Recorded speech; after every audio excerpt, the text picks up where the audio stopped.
Hello again. We're back to recap the greatest living Americans of the 21st century. I'm joined today by legendary podcaster, writer, actor, and new father, Danny Pellegrino. Hi, Carey. Hi. I'm so excited to be here. I'm honored. I hope I don't let the listeners down because I don't think you will. I do love the Valley. I'm running on very little sleep. Well, understandably, you just had a baby. But I'm also like wired up from reunion part 1 of the Valley. I'm amped. Yeah. And you're amped from being here, hopefully. Oh, yeah. I'm so excited to be here. I hope when you walked in, you were possessed by the stew. I was totally possessed. By the fake flowers. It felt like I was walking onto the Valley set, which... Did you notice how there were like family photos behind them? Yeah. What the fuck was that? The one of Jax with Cruz. I was like, get that out of my fucking face. Every time I noticed it towards the end, I was like, why is there a picture of Jax like holding Cruz up? And then behind Brittany, there was some other... It was one of the other cast members with the kid. Maybe Danny with one of his 100 kids. Yeah. No, I was like, that felt very like... It was intrusive, right? It was like the paintings in like a haunted house where the eyes move. Right. I was like, that's literally what, if you looked at these, they would follow you. Like the Disney Haunted Mansion. Yeah. The set was odd. They're always odd. Yeah. I always think of like that Salt Lake City reunion where it was like a pirate ship in ice. That was like, incredible. What was going on? Like just the mechanics of the people behind the scenes being like, oh, well, we should get a pirate ship, but then it's also Salt Lake, so we need snow. Mm-hmm. I mean, it was like, that's too much. Maybe it's like a Mormon thing, like a Mormon parable that we don't know about. I don't know. But like get out of the spirit Halloween and just give us like a blank set. Like, we don't need all of that. Remember the days of COVID when they would just have them like in these like, everyone was an island? That was so odd. On the Real Houses of New York COVID reunion where there was like 300 rugs. Yeah. Like they got 300 rugs. To make it seem like... To seem close or something maybe. But they were all under, like they layered all the rugs. Yeah. And I don't know if they just hit up Ruggable and they were like, give us all you got. Like, give us every single rug you have. Oh, that show.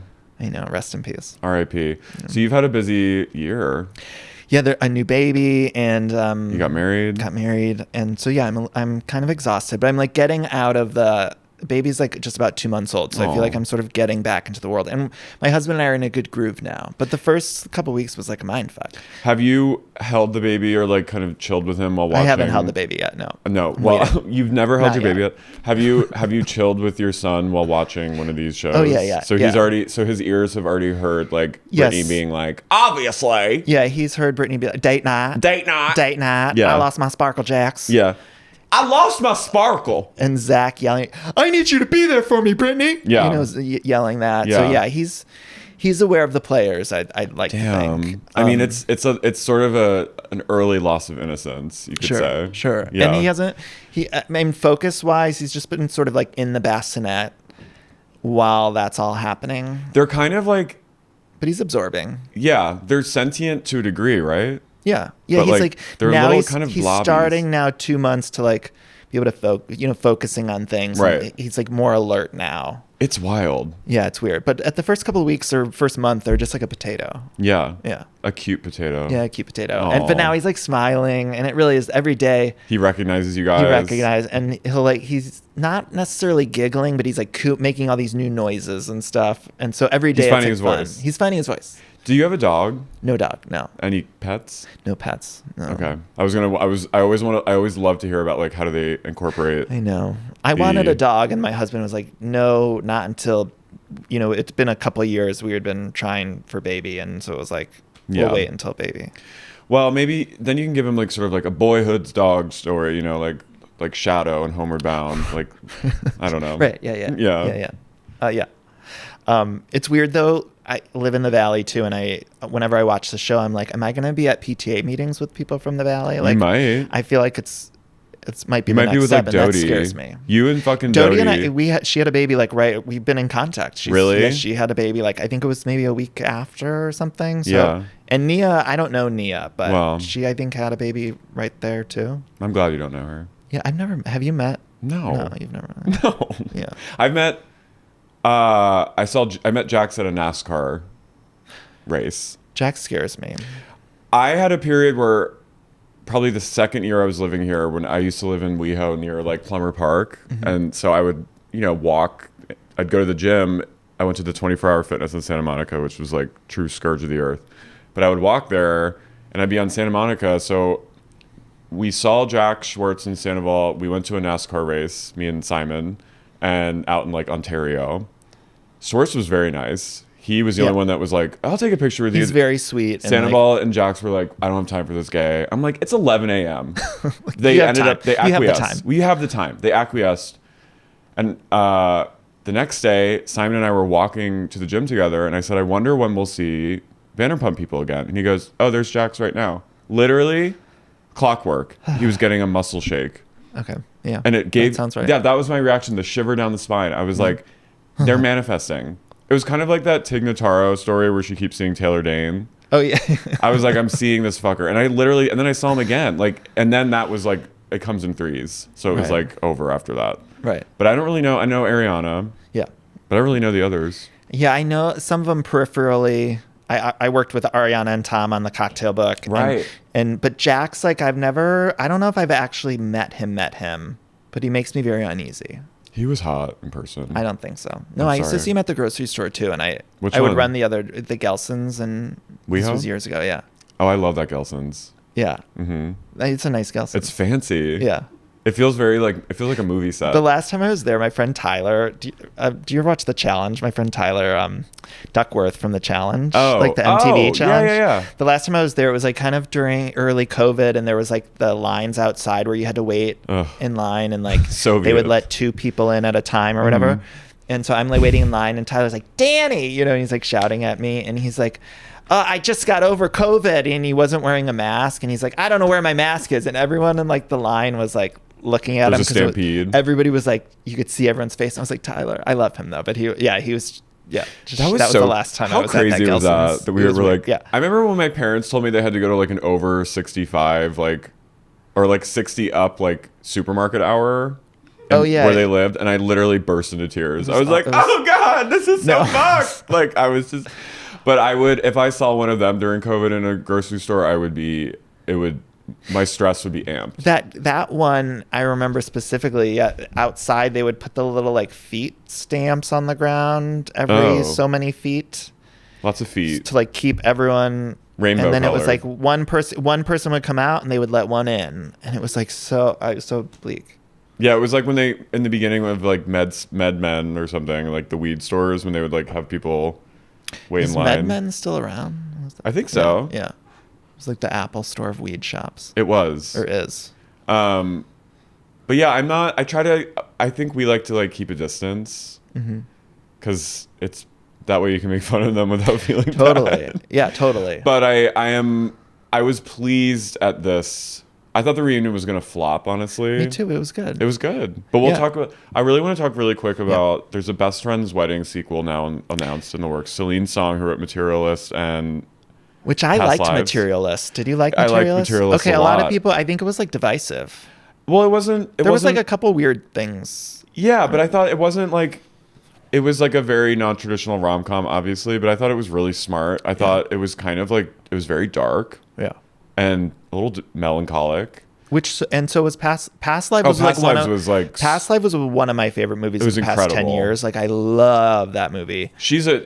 I trust her. Yeah, I trust her too. The only kind of like maybe concern I'd have is like my best friend's wedding is so comedy heavy, and so far at least we haven't seen a lot of comedy stuff from her, but I do trust that like I don't think she would do that unless she had like a good take. But it should be my best friend's divorce, right? Like Kimmy and Michael wouldn't be married still. I feel like I've had like fantasies in my head of like what would happen, and it would be like Kimmy goes to live with Jules post divorce. Like she is like, I need a place to crash. Right. And then she's like a conflict of interest, but I feel like Celine Song is a lawler.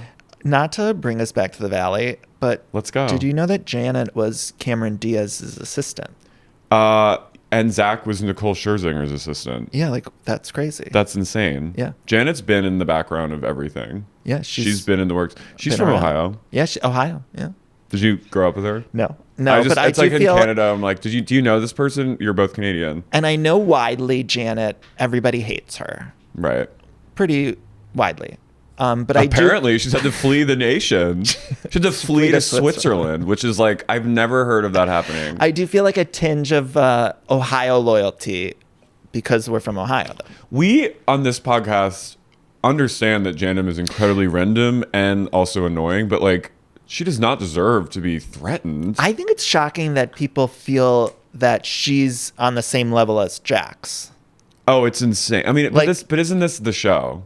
Yeah. It's like the women are always sort of like blamed more than the men. Equally villainized as. Like Danny freaks me out. He scares me on a molecular level. Like in my marrow, whenever he comes on screen, I literally go. That laugh. His laugh. Did you ever see the movie The Santa Claus? I don't know if it's 2 or 3. One of the Santa Claus movies, but not the first one. Where there's like a toy Santa Claus Tim Allen come to life. And he's sort of like glossy. He's like. Yes. Mm-hmm. That's what Danny reminds me of. Okay, the original Santa Claus actually, there were moments that scared me. When he was like, had fully transformed. And was like kind of just like peeking through the windows, like that scares me. Yeah, and that is Danny. I was like vaguely attracted to Tim Allen in the first one. Remember when he like is in his boxer shorts like before? I was like, I was kind of like as a young, I was like, oh, I get that. You were like fapping to it. Yeah. I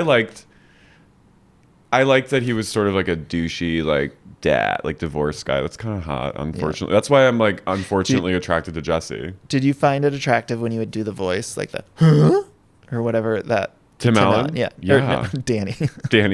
Tim Allen was funny. Now he's just a ghoul. Okay, wait. You just said you were attracted to Jesse or Danny? What? Jesse. Yeah. Okay, I get that. But it's bad because I know he's problematic, but it's that like divorce guy thing. Yeah, I get that. But I think that the reaction to her is so outsized, and it makes me feel crazy because I'm literally like seeing the reaction on like Twitter of people liking Danny, right, and preferring him over Janet. Right. I'd much rather be on a car trip with Janet than Danny. Totally. And Nia. And I think like Janet, we need villains. I mean, everyone always talks we need villains on the shows, and it's like. Jax, I do feel like is too villainous to me. Like I don't like watching him. You're done. Since they have a kid and everything, I feel very uncomfortable watching him like be abusive and all that kind of stuff. I mean, that's a reasonable threshold. I'm part of the problem where I'm like, keep this motherfucker on my TV because I want to see him implode. But here's where I think they went wrong. Okay, is Bravo should have just they can keep him on the show, but like not have him be in the opening credits, not have him on Watch What Happens Live playing games. I think the audience would accept that, and they wouldn't be if they didn't think like, oh, he's like promoting the show and profiting off the show. They could still hire him to come in as like almost like the Real Houses of Miami. You know how they have like the friends of who are pretty much main cast members. Like just make Jax a main cast member that's like not doing all those bells and whistles. And then I think the audience would be like, oh, they don't have him as a main cast member. Right. So then we still get the drama of everything without the audience having to feel icky that he's like on the after show playing polls and games with Andy. It's like after we just watched him talk about his abuse or whatever. Yeah. It's like, but I don't understand like why why no one at the network is like, oh yeah, let's just find that balance instead of like either he's here or not there. I get that. So it's like a step above how they have like Sheena now where she's just kind of like in the background. Yeah. Why does Sheena look so uncomfortable in the background this season? Did you read her book? Yeah. I took 20 minutes out of my day to read it. It was cover to cover. Amazing. Yeah. I fucking loved it. But it made me root for her so much, and I really hope that next season she gets like a bump up. But I bet think she will. I like that idea of just having Jax as like almost like sneak him in. Yeah, like I don't need to see him flipping burgers in the opening credits. Yeah. That's what's all right. It's all right. Yeah. It's not all right. It's not all right. It's not at all. But Sheena, I think, will be full time. She better. Yeah. The book, my favorite part of the book is when she just... Or I'm going to walk into the fucking ocean. She just talked who she fucked in like one paragraph. Like, oh, it's incredible. She like kind of went through a little in depth with like Eddie and then was like, here are the other people I fucked. And it was just like this long list. I was taking notes and I just remember writing like, that's my girl. Like I was like, she is truly incredible. Yeah. People do hate Sheena too, and I feel like Sheena. Well, she was the original whore. She was the martyr. She was the sacrificial lamb. She was the template, and she kind of says it as much in the book. But she was sort of the original. They put her up and they burned her alive. Yeah. And I think this is why I see her as a martyr and a saint. Right. And I think Sheena. You're like, right. No, I think I agree. I think I agree. I just feel like Sheena, deep down at her core, like, I don't think she means ill will to anyone. No. Like, she just sort of is in her own world and maybe self-indulgent. She's or on like, the beat. Yeah, but like, I don't think like she's an evil person at her core. Whereas like Jax, I feel like is evil kind of at his core. Evil comes out of his like huge pores. Yeah. Yeah. He's a profoundly demonic man. Yeah. But I don't think that I like what you said about everyone's afraid to have villains on TV now. But like villains, like look at My Best Friend's Wedding. Yeah. Jules was a fucking villain. Jules is a villain. But she which was is why great. that rom-com is like so good, because it's sort of. You're a rom-com expert, I feel. I love a rom-com. Is that your favorite rom-com? No, You've Got Mail. I love You've Got Mail. I like worship You've Got Mail. You what? I worship it. It's like a comfort movie to Nora? me. I've seen it so many times. Yeah, I've seen it so many times. What I too. love about You've Got Mail is like I've seen it so many times too. No, I have. Yeah. I love that You've Got Mail. There's like little monologues and stuff that nowadays, if I think a writer were to write that stuff, they would be like, "Oh, you don't need this monologue about like butterflies on the subway or something." And like everything kind of gets to play out in that movie, and there's like space for stuff, and that's why I find it so comforting, because there's, it's comforting to me, but it's warm. I like it's a New York movie. Mm-hmm. It's just like Parker Posey, pre 9/11, like it's just like this sweet time. Yeah, Parker Posey, Greg Kinnear is funny as shit in it. Jane Addams is in it. Dave like, Chappelle pops up. Yeah, it's like an interesting. And Meg Ryan to me has never been better. And what's interesting too is like it's such a sweet rom-com. Like they only have one kiss at the end, and as Somewhere Over the Rainbow plays, and so there's like no sex or anything. Which, not that I'm against sex or anything, like get fucked, but I love that it's just like a sort of sweet. Yeah, like I didn't really need to see like Tom Hanks and Meg Ryan like pounding it out, but like seeing her in like a cardigan making out with him with full length skirt with a golden retriever. Right. Yeah, it's very like it's sort of what I feel And Just Like That's trying to do. They're trying to capture You've Got Mail's like wholesome whimsy about New York, and like, don't you just love like the feeling of leaves crunching under your boots? I like You've Got Mail. My low-key favorite of like Meg Ryan movies is Hanging Up.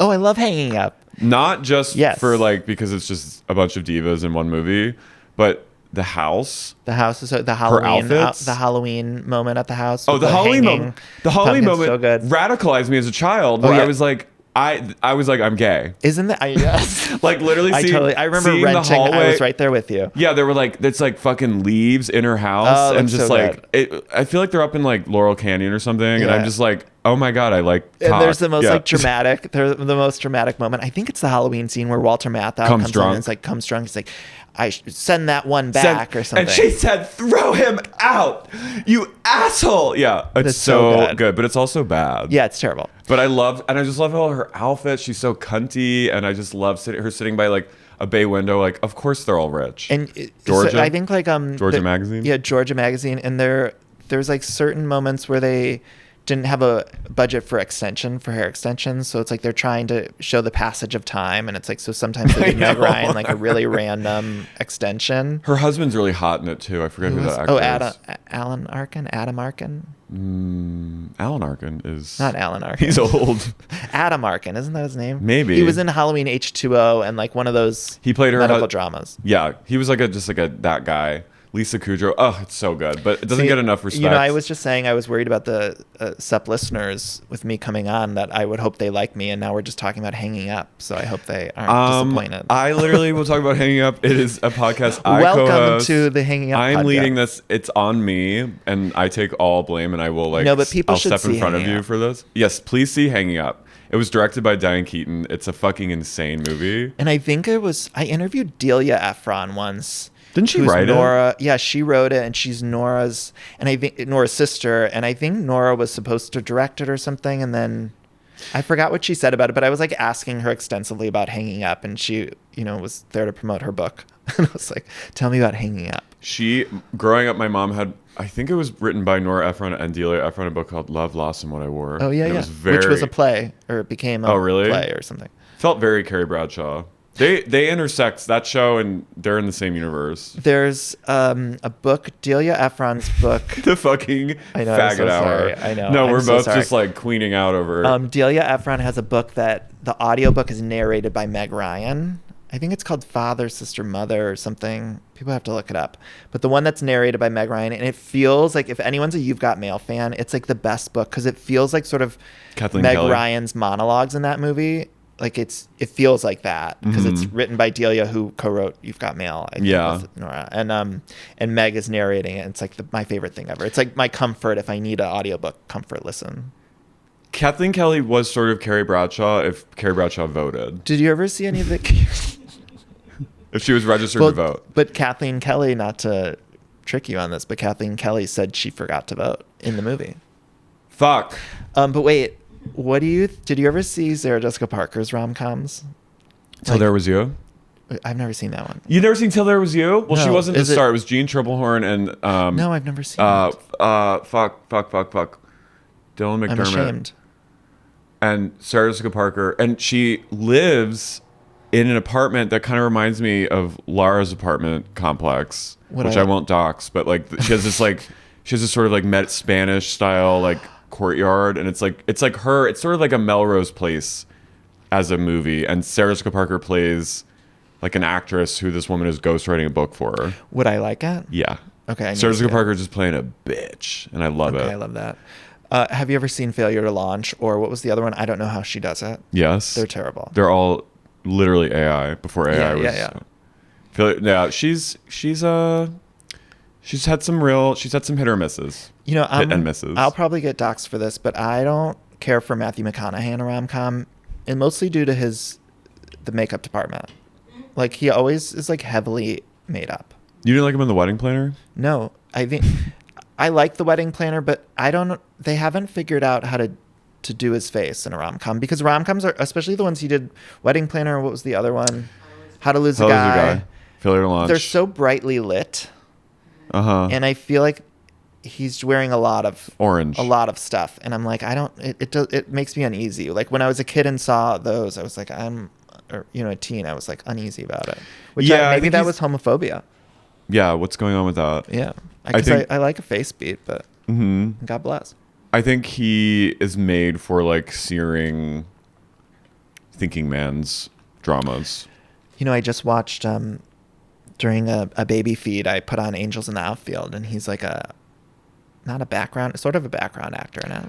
That movie depressed me so much. Really? Yeah. Why? Let's talk about it. I think like the idea of him like being abandoned by his dad and like, sure. I don't know, it just was visualizing the dead. Visualizing the dead. Sure. Yeah, it freaked me out. Yeah, I get Was that. that Joseph Gordon-Levitt? Yeah. Yeah, Danny Glover, Adrian Brody, Tony Danza. Adrian Brody, the worst artist in the world. The only movie with Adrian Brody and Tony Danza. And Matthew McConaughey. I feel like there's someone else famous on the baseball team, but I forget. Yeah, I liked The Sandlot, and I liked the kid who has like the arm. Rookie of the Year. Funky Butt Lovin'. Mm-hmm. I like those movies, but I wasn't really like I didn't really do like, and I like Little Giants, but Little Giants was kind of queer because like Icebox was like kind of a dyke. Totally. Which I loved. But she yes. wasn't. She was gay. She was straight, but like she was canonically gay. Yeah. I wonder what she's up to now. And Devon Sawa, of course, I think like most millennials had a crush on Devon Sawa. Oh yeah, Casper. Yeah. His 2-second appearance changed the world. Yes. But more so, I love how I was like, yeah, I'm into him, but when I saw the hallway and hanging up, I'm like, I'm homosexual. Like it's really about the hallway. What is that? No, I get what you're saying about it. I know what you know. I know you know what I'm saying. Yeah. It's just certain things. Yeah, I get that. And who was in Hanging Up? There's also like the mom. She has like an incredible scene. Not Phyllis Diller. Why am I blanking? His like girlfriend from the retirement home. Or did she have a mom? No, I think it was like Meg. Yeah, no, Meg Ryan's mom. I thought she died. Doesn't she have a scene? Hanging up. This is a podcast about hanging up. Yeah. Well, I don't want to leave people hanging up. Okay, wait. Cloris Leachman. That's who I'm thinking of. Okay. Cloris Leachman has like one really good scene. Tracy Ellis Ross is in it. Oh yeah, there was like a whole I feel like all those girls like Catherine Hahn, Tracy Ellis, they were all like background actors in rom-coms. You know, I do want to just encourage viewers or listeners, though, if they go watch Hanging Up, just know that it's not really a good movie. No, but you watch it for... Right. But in like 95 or whatever year it came out, like renting it from Blockbuster really changed me. Oh yeah, First Wives Club in that. Yeah. And they even tried to like, obviously, we're looking at the poster right now. I'm dying. They tried to go the First Wives Club route. Like they designed it like First Wives Club. Send that one back. Dan Keaton, just send that one back. That should be the tag. I'll never forget. Yeah, send that one. Every family has a few hang-ups. That's so true. The cord phones. Facts are facts. Do you think any of these people have seen Hanging Up on the Valley? No. No. No. Should we talk about it? Sure. Should we get into it? Yeah. Is there anything else? What happened? So we had Pam Anderson. Oh, so Pam Anderson and Liam apparently are dating. Yeah. There were rumors of it. I like this pairing. I think it's really hot. I like the idea of them having sex. Right. I'd like to visualize it. I think they're fucking hot. Yeah. Like, I want to have a threesome with them, kind of. Yeah. No, I like them together. I think... And it feels right. It feels right. It feels appropriate. And I heard that movie is so funny. I haven't... You've seen it? Did you see it? I saw it. It's so... Me, Laura, and Sierra saw it. It's hilarious. It's like a return to just like dumb comedies, but that are also genius. I need it to do well just so we can get funny movies again. I think it will do well. Okay, I have a feeling. And like, it's just so good. And he is meant to play comedy. And you're letting... I think I'm like hyperbolic about... Is she good in it? She's incredible in it. She's so funny. Letting her just be smart funny is like the key, I think, to her. And I think we need her to be in more... Like, last Showgirls, it was like, it's good that she got attention for it. Right. But like, it was, you know, I want her to be funny because that's what I think she likes to do. She likes to be in like kind of sneakily funny movies. Yeah. And she's great. I hope she gets a Golden Globe nomination. I hope it does well. And it wasn't the director... The Lonely guy Island. They did Pop Stars, which is one of my favorite comedies. I'm telling everyone, like, please go see it. It's so funny. It's also, it takes place in LA. They filmed it in like Atlanta probably, but it looked like LA. And I was like, okay, this is very much my childhood of like late 80s, early 90s LA comedy movies. We don't get them a lot. My concern is that that it's not a real relationship. I'm not saying this is true, but that they're playing it up for... Like Sydney Sweeney and... Yeah. Well, even if it is playing, I ship it. Yeah. Sydney Sweeney is under a lot of heat right now for her like eugenics. I haven't watched the ad. Have you? Yeah. I just saw headlines and then she's like the idea of jeans has been passed on for generations of blue jeans, and she's like, my jeans are blue. I'm like, everyone's now equating it to like Nazism. Okay. I haven't seen it. It's a weird ad. It's definitely it feels a little like it feels uncomfortable. It feels uncomfortable. It feels like vaguely eugenics, but I don't know if that's what they were intending. But people seem very sure that that's what they're intending. So I'm just kind of like, well, I will let the experts weigh in. It's American Eagle? Yeah. Okay. I mean, I didn't even know American Eagle was still around. They I think have like really rebranded. Okay. I thought Abercrombie really rebranded, but I didn't know is Aeropostale, is that a place still around? I hope so. I hope they're thriving. Aeropostale? Pastale? Abercrombie was embroiled in scandal. Yeah. They're all like, but they're all embroiled in scandal now. Aeropostale better catch up and get a scandal. They feel like vaguely scandal free. Yeah. They are. For wow. now. Okay. For now. Wait, this is bad. Okay. Who is that? Who's that girl? Advertising Aeropostale. Is that one of those like kid? You know, those like kid Demetria vloggers. Yeah, that like Yeah. Whose like moms film them like dating another boy and like they're 12. And we look at like, who is that? And then you go to their profile and it's like 75 million They have followers. 75 million followers. They're the most famous people in America. Right. And I'm literally a husk. And you're like, I've never heard of that. I've never felt older. Right. But it has like 40 million views, the Sydney Sweeney ad. So like they did their job. They got everyone talking. But she's odd to me. Yeah, you know, she feels movie, like a plant. Speaking of rom-coms, like anything but you. I liked anyone but you. I didn't feel like they had chemistry together. I thought like I sort of feel like Glenn Powell is good at being charming. Like I think he's a good rom-com lead. But I didn't feel that way about Sydney. She's beautiful. She's interesting. I mean, I liked her in that Reality America show, or that movie Reality, where she played Reality Winner. She played the girl who like went to jail for leaking like military stuff that we were doing. Yeah, it was an HBO movie. Oh my God, it was really good. I need to catch up. That feels like a completely made up thing. It's real. Okay, it was called Reality. Reality. Okay. But I find Don't her. You feel that way about stuff that you're like, there's so much that comes out, and it's like how I feel like I'm pretty versed in pop culture, and there's still so many things where I'm like, wait, what? What's the thing that made you most what? And then we'll get into the Valley. Like recently. But I guess you've been kind of... I mean, lately I feel like even speaking of Sydney Sweeney, it's like every time I see a headline or something, I'll like try to go look into it, and then like the baby's crying or something, and I'm like, I don't have that's probably mental the capacity. Universe being like... Yeah, don't stay away. Yeah, so I feel like I'm sort of out of the loop in general about stuff right now. Sydney Sweeney vaguely feels... And I've thrown this around a lot, so like I'm sure there are listeners that will be eye rolling, but feels very like psyop. The thing, actually, I do have an answer for you. Okay. The McBee Dynasty. Do you know what that is? It's like a Bravo show. Aren't they like oil people? I feel like that's a psyop because all of a sudden it was like season 2 of McBee Dynasty. I'm like, I literally make my living watching Bravo, and I had never heard of it. What are they? They're ranchers? I guess like from what I understand, it was maybe on maybe it was like on E or something. Or like country music television. I don't know. But then it came to Bravo, and I got an email, like a PR email about it of like, McBee Dynasty season 2 coming, and then every once in a while I'll like see an ad or something for it. I'm like, what is this? Like whom's are these this people? Like what is going on? I refuse to look into it more. Like outside of what we're doing now, looking at the screen, like I don't want to know what it is. I don't either. But it does feel like a drug front.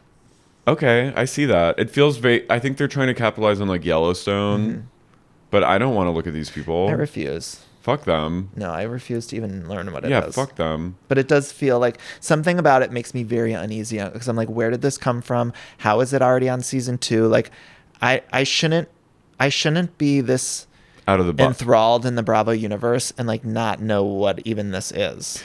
It's true. But back to Sydney Sweeney, I just feel like she's always just there. She's always at everything. She was at the Bezos wedding.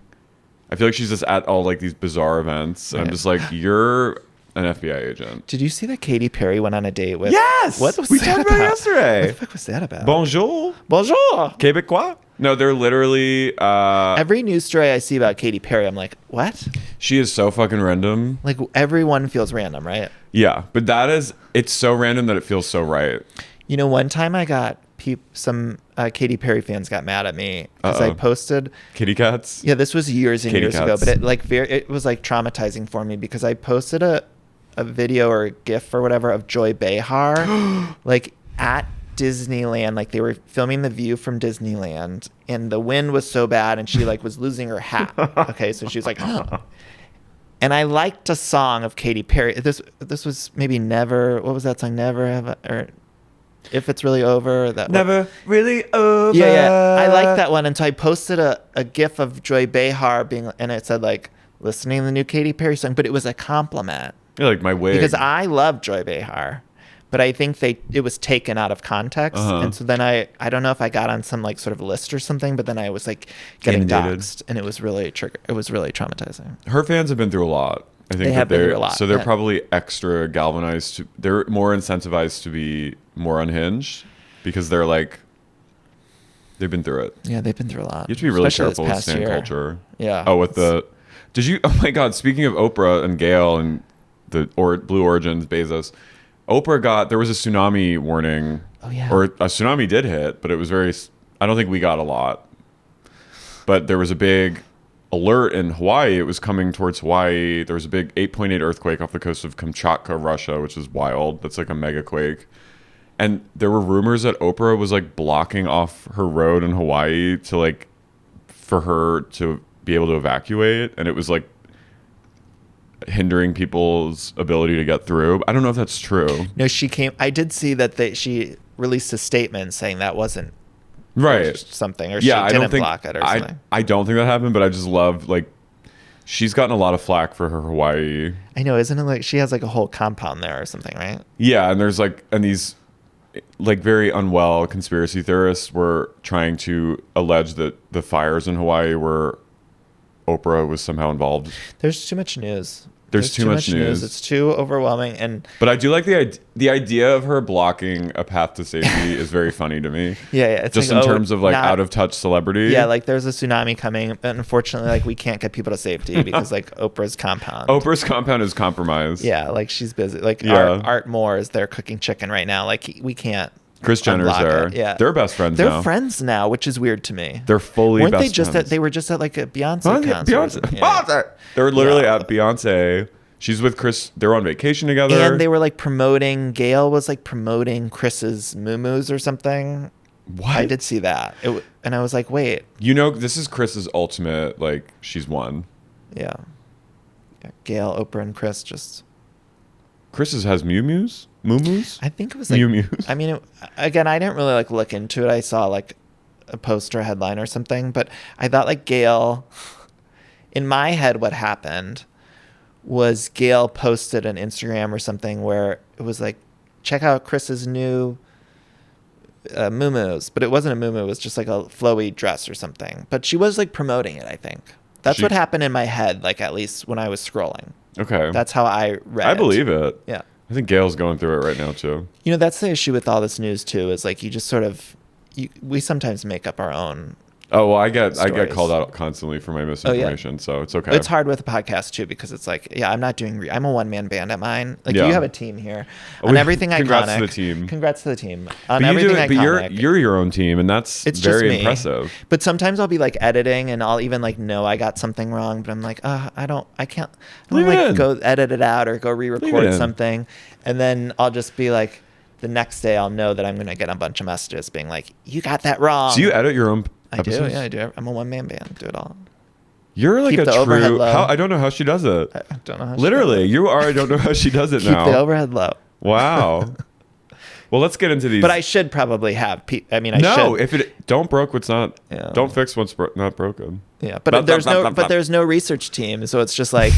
Sometimes I'll tell people as I'm recording, I'm like, I don't know if I dreamt this or if it actually happened. From what I hear of your pod, when I listen, you always seem very discerning. So I think that you're probably okay. Okay.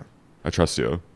But you're very like convincing and you have like conviction. So I'm like, you just take I'll just believe what you say.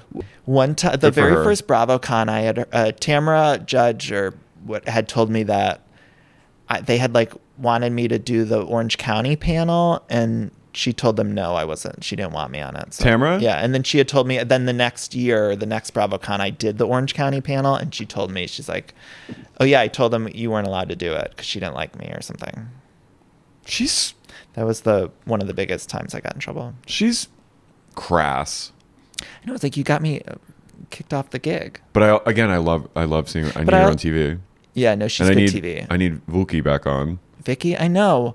Let me just whip it up. I agree. It's especially troubling to me because and I do think Tamara makes good TV, even though she's the kind of good villain to me, where she's like very villainous, but like I don't want anything to do with her. Don't come near me. Yeah, but I feel like this season in particular, having Gretchen back, who looks like she was frozen in time, and then having this week on the show, they're like Tamara's bringing Joe in. I haven't watched it.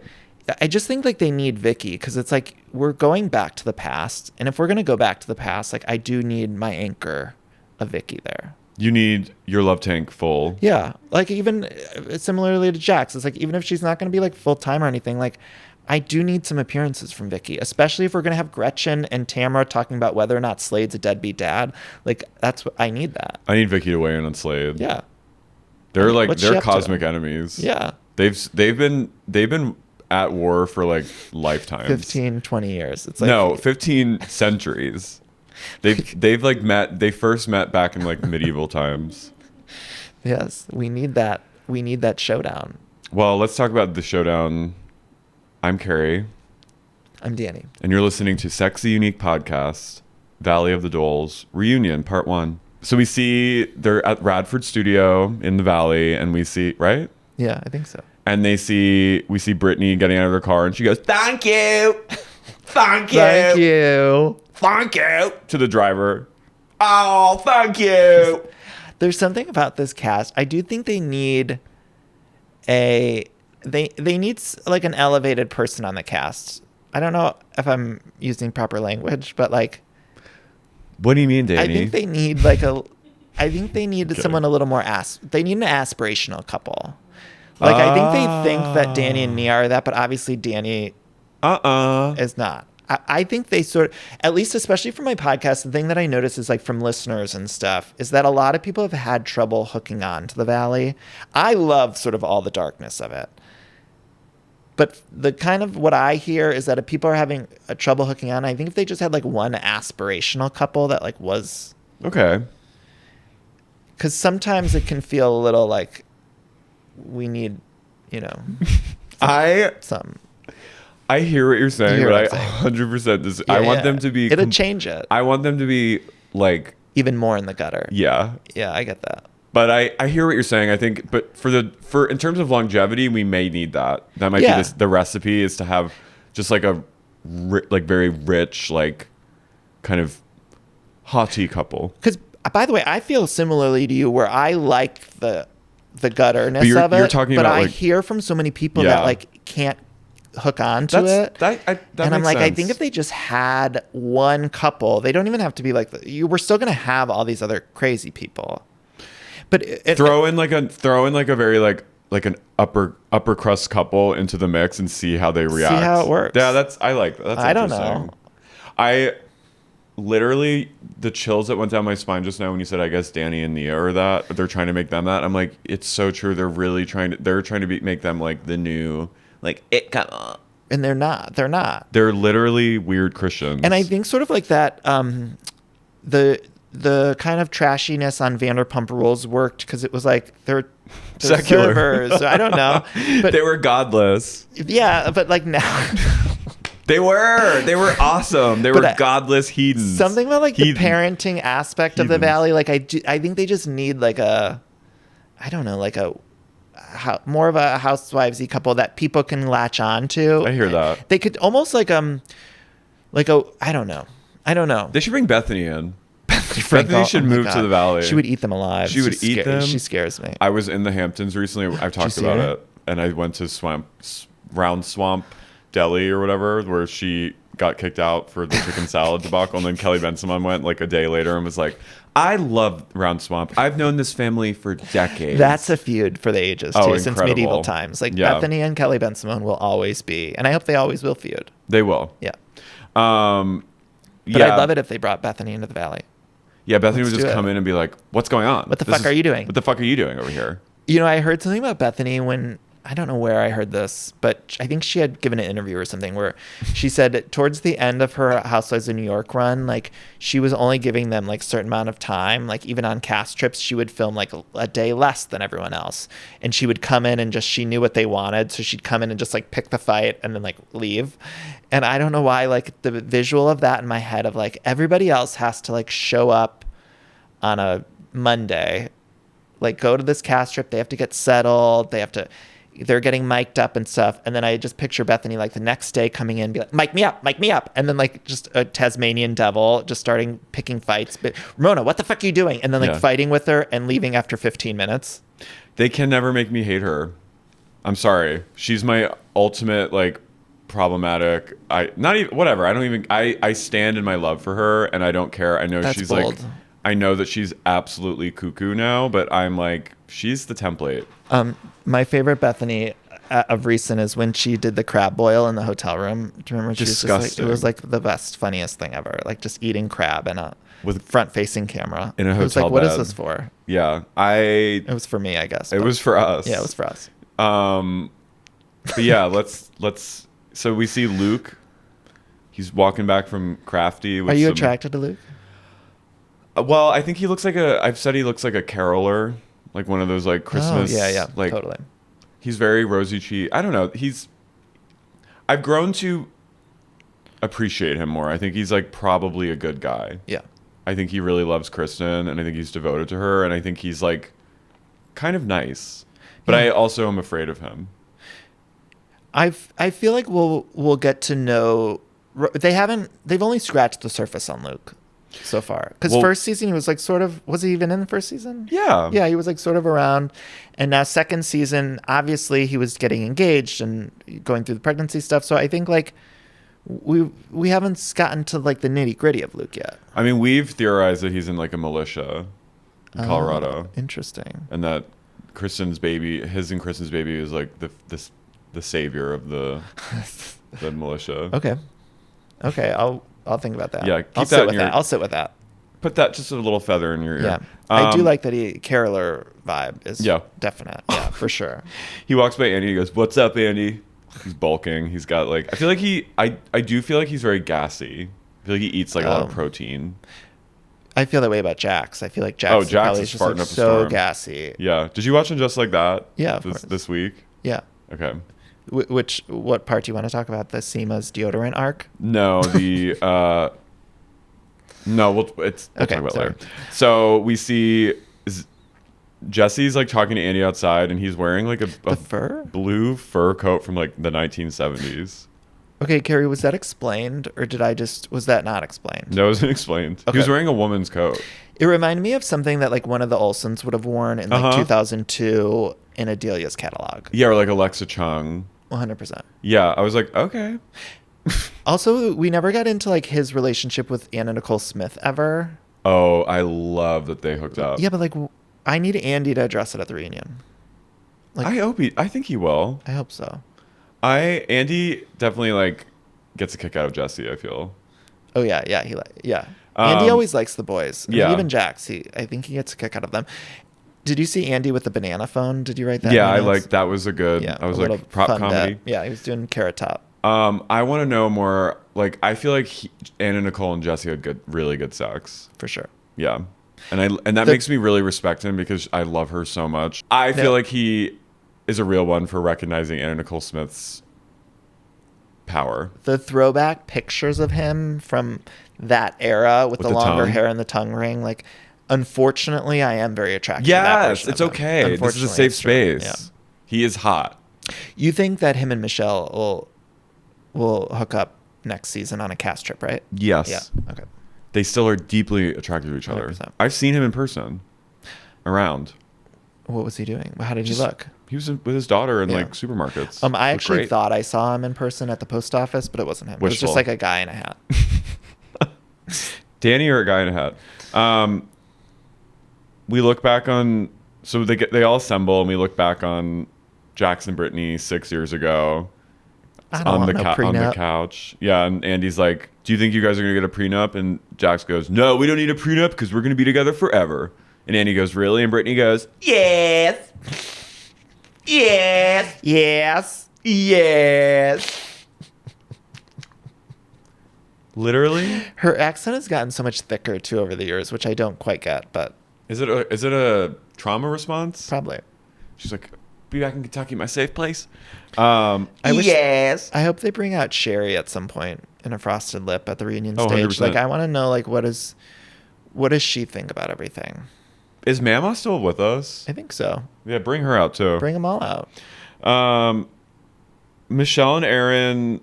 Make them cast members next season if we're not gonna have Jax. Yeah, I know. Well, Michelle and Aaron are no more. I know. But at this point they moved in together. So I was like, well, this is that was what I mean, even more than ever, hearing that Michelle and Aaron broke up, I'm like, oh, for sure her and Jesse are gonna I'm not saying they should, but they will have a dalliance. They're gonna have hate sex. Yeah. My prediction is like at the end of season cast trip next year, they'll hook up and then they'll like come back from the cast trip and like word will start to spread. Like, oh, did you hear Michelle and Jesse Oh my God, hooked up in Dominican Republic or wherever they went on their cast trip? You're 100% right. And then it'll be like whispers, and then it'll be addressed at the reunion, and then the following season will come back and like deal with the fallout of it, or they'll be like, no, it's just that one time or something. Yeah, and she'll be like, I don't want anyone to know, and he'll be like, I want to tell people. Yeah. Yep, you're 100% right. Andy's like, Janet, you're looking great. You look, you've had a transformation. And she goes, lost some baby weight. And he goes, how'd you do it? And she goes, Adderall and Pilates. I was like, all right. At least she's being honest. Real. And her dress I did like her dress a lot. She looked phenomenal. She looked incredible, but she's still annoying. Yeah. I think it was funny to me how Andy was just like trolling each one of them. Uh-huh. And, like, I think even when he got to Jason, he's like, show me, do you got the ring on? And like, Jason had to be like, look, Jason is, what do you think about Jason? That whole scene where he went and got the tattoo ring made me feel very uncomfortable. Yeah. At first I was like, oh, it's like kind of cool. And then I was like, this is so. Deeply controlling and weird. And like, it felt so odd to me because it also felt like, I thought they made a bigger story out of it than like Kristen did. Because I thought Kristen said like, no, it's just a rumor I made up. Kristen flat out was like, I made it up. Yeah, she's like, I heard it. She's like, and Kristen kept saying like, I don't believe it. Like, yeah, I just said it because I was getting back at you. Like, she kept saying, I didn't believe it. I know Jason's not doing that or whatever. But they were like really committed. So then it was like weird to me that they committed to it so hard and then like went to get a tattoo of it. I was like, oh, it makes me very uncomfortable. I think they were trying to get more screen time. Yeah, and even when Jana had said, maybe it was the finale, like, oh, I hope Kristen, every time she looks at my engagement ring, thinks of me. I was like, well, every time Jason looks at his tattooed ring, he's going to think of Kristen in this storyline. Yeah. Like, I don't think Kristen's thinking about it. I don't think Kristen's thinking about you, Janet. Yeah, I don't really think... I think Kristen's... Well, Kristen started out... Like, Kristen's pregnant. She's very pregnant in this reunion. They got pregnant 2 weeks after filming stopped. So, like, yay for them. Nia's also pregnant with 4 under 4. If I have to hear that every minute next season. But even in the opening credits, they put that on like the license plate. It said like 3 under 3. Did you notice that? Yeah.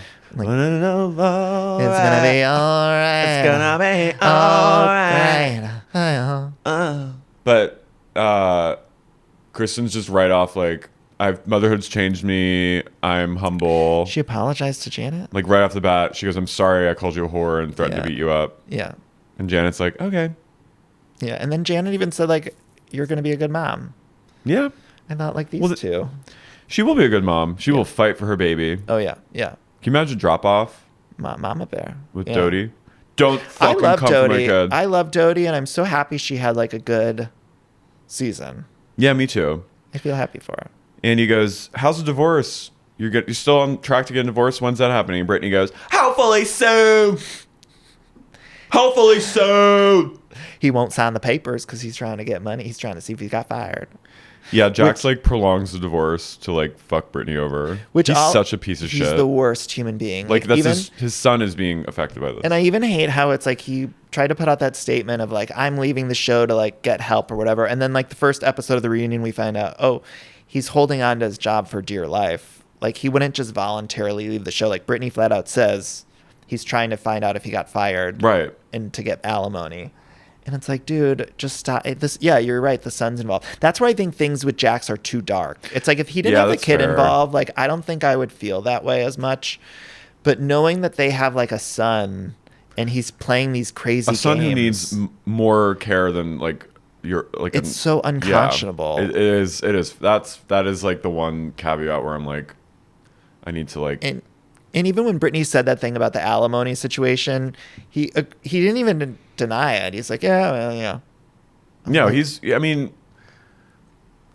bad liar, and he does say things like he will admit to something if it happens. So he's like, yeah, I'm really trying to destroy her life. Right. Michelle is really continuing to try to prove that Jesse's like a psychopath.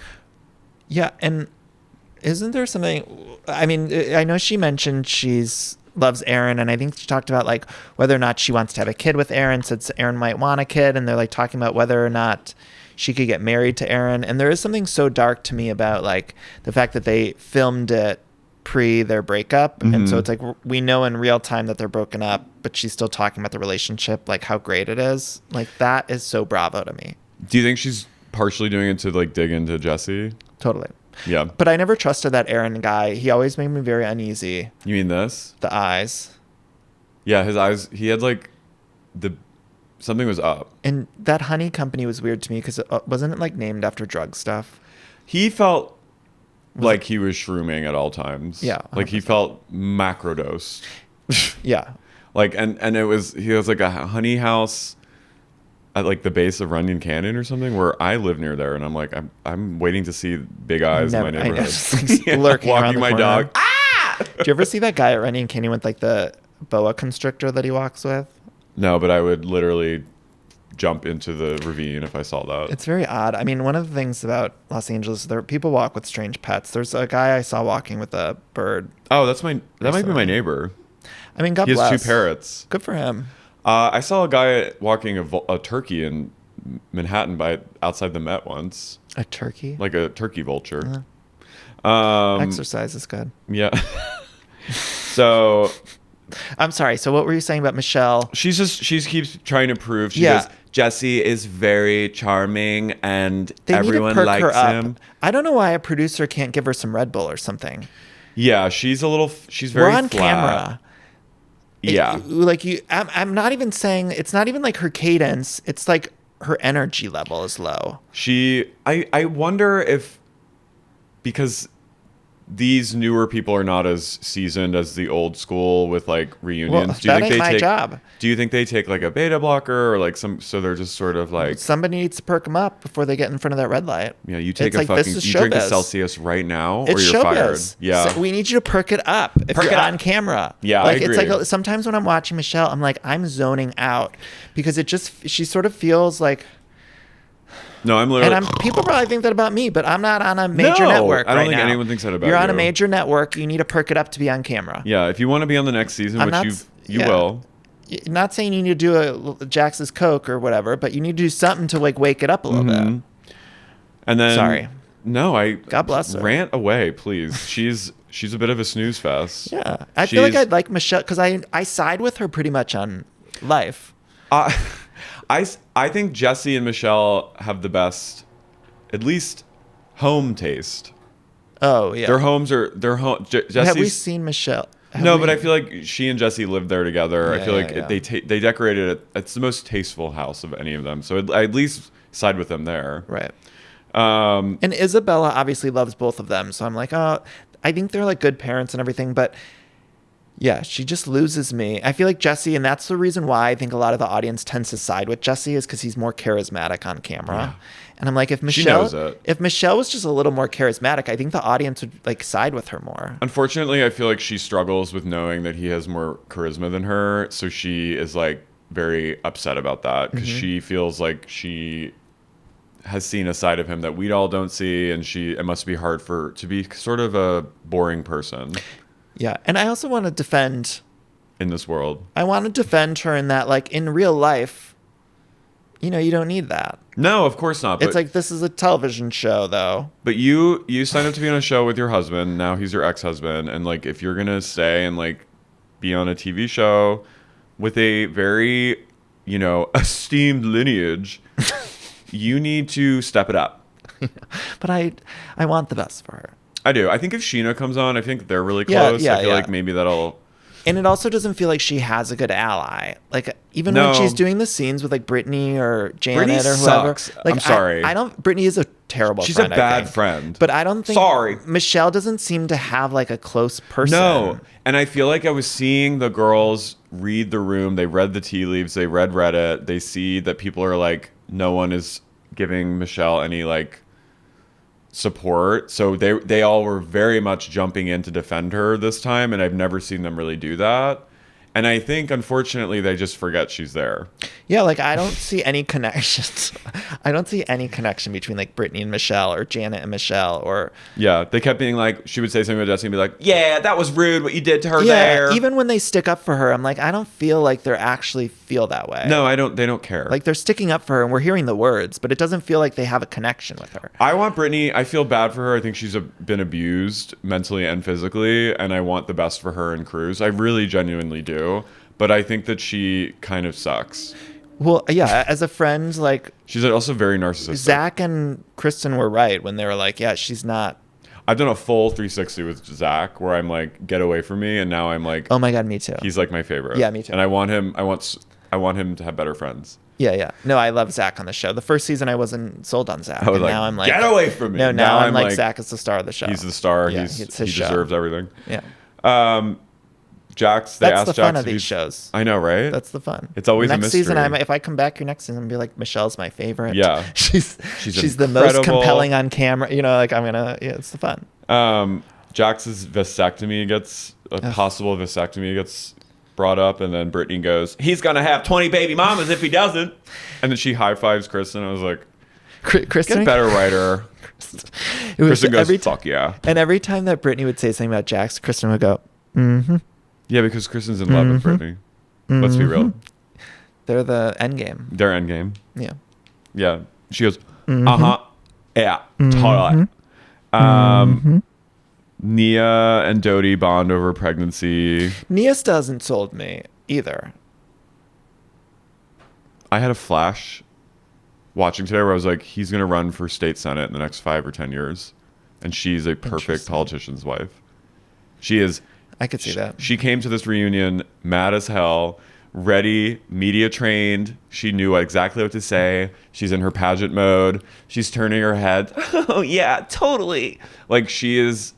They are so spooky to me. And her life is... Most of her life is spent, like, covering his trail. Yeah, I feel like she's living in her own hell. Like, I don't... 100%. Like, I don't think... The fact that every single episode she has to be like, Daniel, we're on camera. Or Daniel. like, Daniel, stop it. Or Daniel. Or I'm like, getting out of here, Daniel. I'm going home. Like, to always have to explain your husband seems exhausting. Can't you see her being like a senator's wife? Yeah. She is one of the most beautiful people I've ever seen, though. Like, I find her, like, stunning looking. She's very beautiful, but there's an emptiness to her. Yeah, and I feel bad. What was she saying about her body? Oh, the mommy makeover thing is like, oh my God. Like, I feel bad, girl. You're so perfect. You went, girlfriend? Girl, I'm here for you. Girlfriend. I just feel... You're perfect just the way you are. I'm not trying to be like bigoted against the religion, but the Christian thing just really freaks me out. I don't know. What are they? Are they... They're like hips, like born again Christian. I didn't know this. Yeah, didn't they say something? They're part of a church. Didn't they say someone... They saw someone at church on the show with each other or something? No, they're deep in it, I think. So there's something really like, oh, bless your heart, Zach. Zach, why don't you come with us to the church fair? You're not there for me. Yeah. Don't even say anything to me, Nia. Maybe that should be... We need to explore that next season. If there's some stuff there, like, I think they need to explore that. No, they will never, because they never will. They never, and the audience will be like, you're prying into someone's personal life? That's so rude. The Zach and Nia, or the Danny and Nia heads are going to be like, I don't care that they're Christian. They're good people, and they're really trying so hard. Shut up. One of the things I do like about Danny and Nia is, like, it's very classic. Classic reality TV of, like, there's so much under the surface that they're trying to control. It's very Valerie Cherish of, like, trying to control. She's very and Val. That's fun to watch to me. Like, you know, she's always trying to control him, how the narrative is going, and, like, while also trying to come across as, like, easy breezy. Here's why I love that. Here's why I'm such a big person is that I want them to stay on the show. Even though they repel me on a, like, spiritual level. They don't repel me like that, but okay, Danny does maybe. But I'm like, I want them to stay on the show because we need them. Yeah. So I'm like, this is what we're talking about. We do need them. You're so right in that, like, there's an iceberg underneath them, and it's dark. And it's so dark. There's so much there. Yeah. And I don't know that we'll ever really get to the bottom of it, but with them, I don't mind as much because like I have so much fun watching. There was that one scene earlier in the season where they were in a van. Remember when like the car broke down or the bus broke down or something? And it was the first sort of little glimpse of Nia being like, shh, Daniel, or like drinking. And I just felt so Valerie cherished to me of like her trying to like make it seem like everything's perfect. Even with the mommy makeover stuff, it almost feels like I'm going to explain it so I come across transparent. Yeah. I'm doing this, women everywhere will relate to me. But then there's like it still almost feels like you're trying to control it all. Oh, yeah. Sheena does that too, which I love that about Sheena, especially in the early days, like where Sheena would try to Sheena's a little Valerie control it. And it's like, you can never control it. No. How about Sheena just like randomly having sort of a bisexual like life? In the book, I know. I loved it. Yeah, I loved it too. I actually thought like Sheena's book, I was surprised at how much stuff was in it about like her getting demoted and the show stuff. Oh, and like Vanderpump calling her every day at like 7 a.m. to be like, here's what you're going to do for me tonight, darling. Oh my God. The evil. And getting mad that she took a picture with Kyle Richards. Yeah. And then all that stuff about like her day rate. Like I'm very fascinated by like their day rates. Lisa Vanderpump runs that show like a kind of like a crime boss. I'm getting us off track here, but do you think the new Vanderpump will be good? Yeah. Okay. I have faith. I didn't at first. Now I'm like, when I saw that cast photo, I went, oh, we're in for it. Yeah. We're in for it. These people are crazy. Like, right. And I don't feel like they're trying to be like, I was worried they were just going to have like influencers on, and I would have been like, yeah. Jesse says Michelle weaponizes Isabella.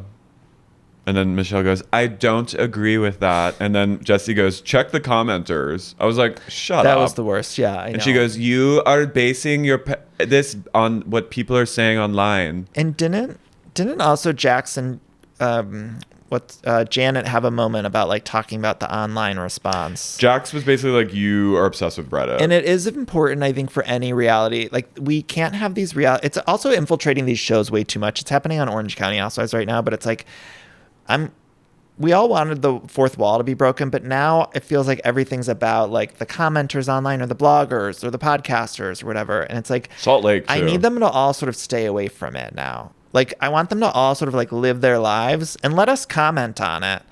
But like I don't want them in the weeds on the commenting. It's ruining all of the shows. I'm in full agreement, and I think it's like one of the biggest detriments to reality TV now. But I think once the genie's out of the, we can't put it back in. But it is annoying. Like when Whitney Rose was like had that random gay podcaster like in her back pocket. I was like, why are you getting? Everyone wants to everyone wants to be involved in the drama. It's like you're not on the show, right? They're not on the show, so just like, and it just feels like they're not. I know their lives are these shows now. Like their main job is the show. Mm-hmm. And back in the day, we used to pretend they had these other jobs and the show is just sort of capturing it. Yeah. So I get it, but it just feels like every episode, every season, every show now, you can almost feel them kind of siding with different people because they're like, oh, the online people feel this way. Even with like the Janet hate, it's like, I feel like next season, people are going to come back and start to react differently because they're going to be like, oh, we know everyone hates Janet. Yeah. I mean, I'm predicting, but. And it's going to be a huge plot next season. Like Janet's like. I just want them to stay away from all of the internet stuff. I know. And let us comment on it. Like, yeah. How it used to be. Yeah. Jesse wants Michelle to pay him back for the wedding. Which okay. I was like, that, again, I'm like. These guys have got to like not be so awful. Yeah, that's like, not to sound like pejorative, but it's very like bitch boy behavior. Like, come on, dude. Yeah. Like, you're asking for money for the wedding. He goes, it was $150,000. They all need to go get another job. Like, if you get another job, if you have to. I know the show probably doesn't pay them a lot. That was interesting for me from Sheena's book too, about like, why would I want to go on the Valley? She says, because it's a first season show. Because first season shows not going to get paid much for their cast members. Yeah, I really appreciated that she broke it all down for us and like explained it to me, because I'm like dumb about all that stuff. So like I needed to be explained like I'm a child, and she did that, and it really it made her more compelling. Yeah, because I was like, she's fighting for her goddamn life. How rude of them to demote her. I know. But so I would imagine like season 2. I don't see one. Okay, thank you. Season 2 of The Valley, they're still probably not making much money. No, I think maybe next season it'll be like they're still probably all losing money. Like paying for. They're paying to be on the show. I mean, they are. They really are, because it's like paying for glam, paying for outfits, stylists. They're not making much. So he's hard up. So that's why he's like, I really need to get this wedding money back. She's like, there were 50 people there. Yeah. I was like, 150,000? Pay the fucking money. Or don't ask for money for the wedding. We really missed out on Jesse's girlfriend from OC. You know, the Baywatch gal, what happened to her? Are they still together? I don't know, but she apparently, I missed this. Maybe I just wasn't paying attention, or I like blocked it out of my head because it was Trauma so dark. response? She fucked a guy that was on Baywatch. I thought she was. There was something about Baywatch. For some reason I was thinking she was on Baywatch, but I think I actually trauma response that too and mixed it up. I think apparently Brittany's like, she was at Jax's Tavern telling everyone that you weren't together. I felt bad for you. Jax's Tavern. I felt bad for you. Wait, was it called Jax's Tavern? Was Tavern in it? Yeah, right? Why did I miss Jax's? You're right. For some reason, I'm just putting that now together. Texas. Tavern does feel right. Brittany also says Texas. Tavern feels right. It does feel right. So, okay, I don't know why I didn't ever put that together. Jackson's Studio City. Okay, so it wasn't Tavern, but it does feel Tavern to me. Like he was at Jackson's. When you said Tavern, for some reason that everything like came into focus for me. Tavern is great. I grew up with taverns. I did too, and it should have been. It probably would still be around if it was Jax's Tavern. I felt bad for you. I felt bad for you. She tells everyone you're not even together. You're barely. So I'm like, okay, and Brittany was on one. But I think Jesse's committed to the bit of terrorizing Michelle, so he'll like, even if he knows that they're not together, he'll be like, "Oh, we're like in love." Jesse likes the whole show, like the whole pomp and circumstance of reality TV, leaning into the villainry. Like I think he's totally in love with all of that. Yeah, he's doing what he's supposed to be doing. Yeah, even like you said with the commenters, he's like in it. He's in it. He followed us when we've like made fun of him so much. He followed us on Instagram. He likes it all. Good for him. I was like, he followed us, but we didn't follow him back. I said that last week to Chelsea, and she goes, "Oh, because you're maintaining impartial journalism." And I was like, "You're a journalist. You're a journalist. We are journalists, keeping a healthy distance." Jesse kind of talks about his like platonic throuple with Doute and Luke. Do you think they all had an actual throuple before? Like a threesome? Yeah, like I sort of feel that. Again, that is hot to me. I want to see it. Yeah. Do you think something about it feels like that could have happened? At least. You think Jesse fucked Doute or Jesse sucked Luke?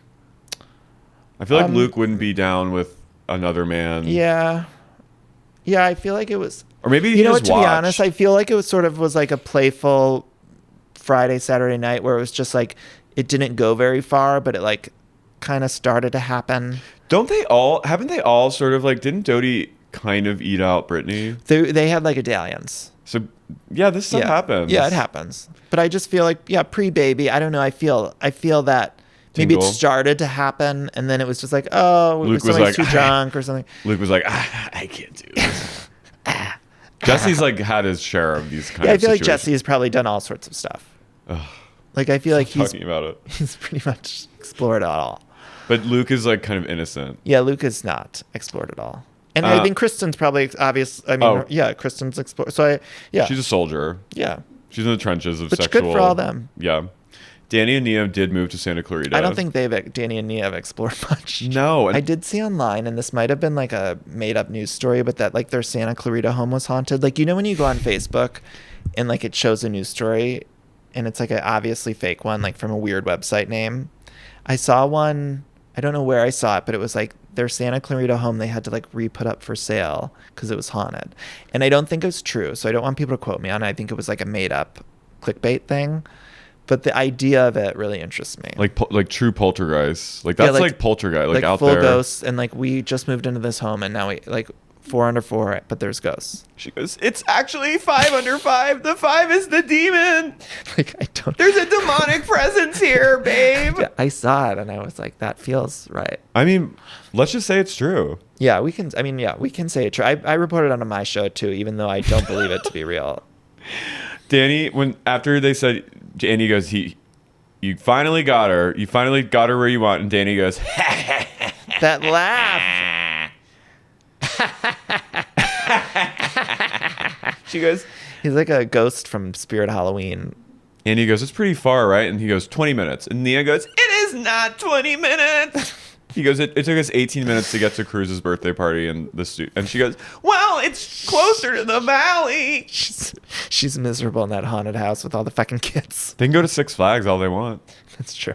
Doesn't They're Garcelle close to the live out Encino there? Chili's. I don't know where Garcelle lives. I don't know. We're I talking just about saw- the Encino Chili's. I just saw that Sutton unfollowed Garcelle.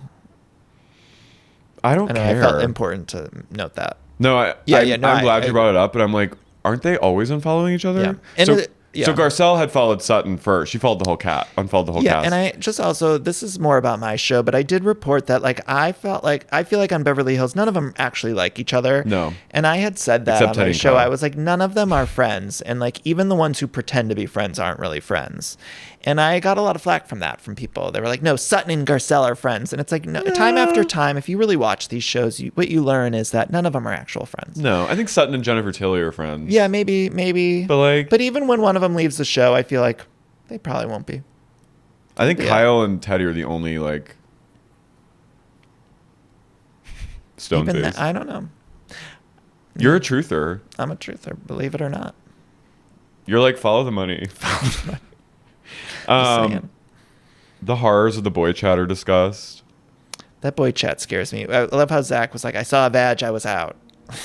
He's very much like a gay that's like, Ew, pussy. Vagina's so gross. he's like, vagina's so gross. I could never So go near gross. it. The only time I was ever in a vagina was when my mom pushed me out. Brittany, stick up for me. Brittany, I saw a vag and I was like, I'm out of here. Benji, come here. Brittany's like, I saw naked women in there. I've seen enough. And you know what, Jax? I saw you talking about Jesse. Jesse, he did not like you. yeah. She's like, Jesse, you need to know how much he shit talks But on you. why didn't we get into that more? Andy just went to commercial. I felt like we needed more answers on that. The boys chat might be too dark. It's too, yeah, maybe they did get into it and they're like, we have to cut this. It's like too heavy. Imagine the bigotry and just utter depraved misogyny in the boys chat. Do you think production got screenshots and they were like, we can't air this? Yeah. Yeah. They were like, send us some of the innocent screenshots. And then Yeah. they did, but they were so dark that they were like, no, we still can't air this. Jesse's rent gets in question of how because he's apparently broke right now. And they're like, how does he pay his rent? And then you just hear Michelle go, it is okay to admit how you pay. Admit it.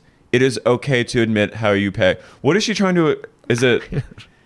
So They're she's implying that he gets money from some guy, right? Some gay man. Yeah. Is that the thing? Just say it if that's Just true. say it. And good for him if he is, but I want to know the details then. I don't like that he called her a hooker. No. Because I'm like, that's now knowing it's projection, you're ashamed that you have a That you're kept a boy. hooker, which is fine. Which is fine. But don't, but I liked her going, admit it. Don't lie. Say where you got it from. But we also need Michelle to say it too. If you know something, then I need you to say it. I don't stop saying say it, admit it. Just say, yeah, here's the guy he's getting money from or something. This rich gay Tell guy in me. his 60s. I don't want to read between the lines right now. I don't want to figure it out. Jesse and Jax are types of men that have had long-term backers. That's who they need to get on the show. Is that Miami guy? Was he John. from Miami? Get him back. He's got the answers. He's got the answers. My Carey. head starts spinning into I don't even want to say it. Say it. I'm the things that they've seen that they saw in Miami. John, who was John? Was he sort of a Ghislaine type? Who is John? Who is John in this world? Mm-hmm. Who does she say that? Who does Yolanda say that about? Who is Lisa Rinna? Who is Adrian Malouf? Who is Adrian Malouf in this world? There's stuff with John though. Oh, John There's stuff. And Sandoval knows their stuff. That's why Sandoval and Jax will never not be friends, because they know where the bodies are buried. Do you think Schwartz knows all the details? I sort of think like Schwartz was around, but like didn't breathe it in. He was like,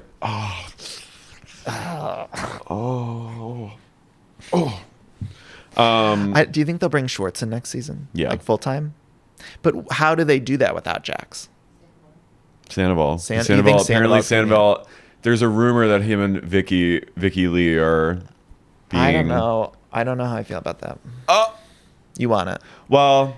I would like to know what's happening. When she did a press conference at Kyle Chan's to address like the hate, that's when I was like, this girl needs to be on a TV show. Maybe she can just be on, not Sandoval. Oh, that'd be But fun. I'm like, I need them to be on. I'm sorry. Yeah, okay. I support that. Okay. We can... No, this is the thing about this podcast, Danny, is you can disagree with No, but anything. I think I support it for the show. Yeah. She's just they seem truly chouse. But it does kind of like it does sort of go against the idea of like hiring an aspirational couple. They're not aspirational. Like they're just throwing more people that are like so unlikable. Yeah. Throw more kindling on the fire. Throw more unlikable people in this show. But maybe that is the answer. But I don't know where also the budget comes from, because it's like, I think the same cast will be back. And I think they're going to add Sheena and Lala and... You know who I fear needs to step it up a little too? Who? Jasmine. Yeah. I think it was weird that she was so... I understand that she was like just trying to like maintain some serenity, but like her like kind of going against Janet for sticking up for her. Also, let me tell you what was also a problem with Jasmine. She got engaged off camera. They're not going to like that. Why are you on the show if you're not going to show your life? They're not going to like that. I just know production was like, well, you did it off camera. They're not going to like Melissa for that. Right. I think I'm not sure if it was Melissa or Jasmine who proposed, but they're not going to like that. And Jasmine, I think, there was like a brief moment where Andy's like, oh, you got engaged. When are you going to get married? She said next summer. What she was saying was like, I'm going to do it on camera. Because they normally film during the summer. God, it's so crazy. They have to just like send code to the... They have to send... That was code, I think. And that was her, I think, trying to save the spot on the show. To be like, no, next summer. I support her because she and Melissa are both from New Jersey, where I'm from. So I'm like... And I like... I don't know. Melissa was sort of... Except when Jasmine like randomly was like, I'm a realtor. I was like, what? Where did that come from? Where'd that come from? All of a sudden she's showing Jesse. And then also we had to pretend like... Even at the reunion, Andy was like, oh, did you buy the house from Jasmine? She's like, no. And I'm like, we're all just pretending now. Like, I don't think... Oh, it's a huge game of charades. Yeah. But I am worried about... I like Jasmine, but she needs to find something else. And yeah. I want more Benji and Zach. I want more Zach. Yeah. I want another gay on the show. Me too. I know. Another... And not like a boring gay, like a Zach, like one that Zach can have like a full-on feud with. I know. Well, it's always the problem on these shows when they have like one gay. It's like, okay, I need to see some gays fighting, because gays would have a funny fight. Like get a petty gay fighting with Zach, to me. Well, when you're sounds fun. When you're one of the, it's like a scarcity mindset comes in, and when you're the one gay in a group of straights, and then another gay comes in, you either ally or you kill. Fight or flight. It's truly like we fight to the death or we become allies. Right. Because there can only be one, really. So do you think Zach would ally or would fight? Fight. Yeah. Fight. And I would go fight. All of us. That's like, I was like, whenever I see Zach, I'm like, that's my sister. And I'm going to support her. And I'm literally like, I want just a group of gays surrounding him with another guy going, fight. Right? I would love that. Yeah. I would love Zach to just have an adversary.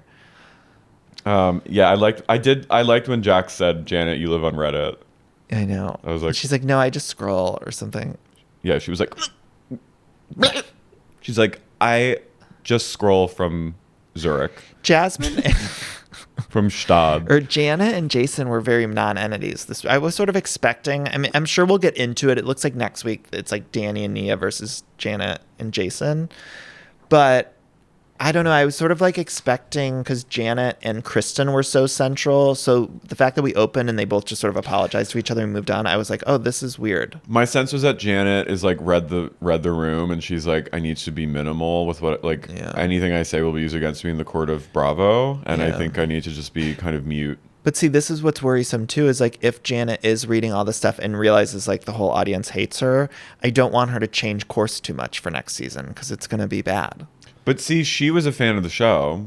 Yeah. So she knows how to, I feel like Reality Von Tease, she'll know how to stay in the mix. She knows all the secret ingredients. She does sort of know how to operate as the villain. Mm-hmm.